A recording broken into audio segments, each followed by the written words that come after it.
The story of Jonah and the big fish. There was a prophet named Jonah who lived in ancient Israel. One day, Jonah received a divine command from God.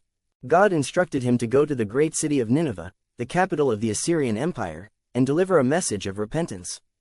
Nineveh was known for its wickedness, and God wanted Jonah to warn the people there to turn away from their sinful ways or face destruction. Jonah, however, was not eager to go to Nineveh. He didn't like the Ninevites and feared they might not listen to his warning. So instead of obeying God's command, Jonah decided to flee. He went to the port city of Joppa and boarded a ship heading to Tarshish, which was in the opposite direction from Nineveh. As the ship sailed across the sea, a powerful storm suddenly struck. The storm was so violent that the sailors feared for their lives. They threw cargo overboard in an attempt to lighten the ship and save it from sinking. Despite their efforts, the storm raged on. The sailors, realizing that this was no ordinary storm, cast lots to find out who was responsible for their predicament.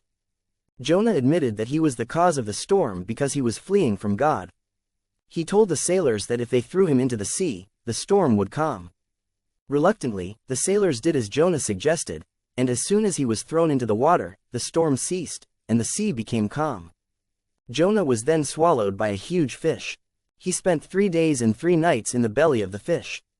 During this time, Jonah prayed to God, expressing his remorse and asking for deliverance. After 3 days, God commanded the fish to spit Jonah out onto dry land. Jonah was given a second chance. He went to Nineveh and delivered God's message, 40 more days and Nineveh will be overthrown. To Jonah's surprise, the people of Nineveh believed his warning. They repented of their evil ways, fasted, and prayed for forgiveness. Even the king of Nineveh put on sackcloth and sat in ashes, leading his people in a genuine act of contrition. Seeing their sincere repentance, God spared the city from destruction. Jonah was upset because he felt the Ninevites did not deserve forgiveness. God used this opportunity to teach Jonah about mercy and compassion.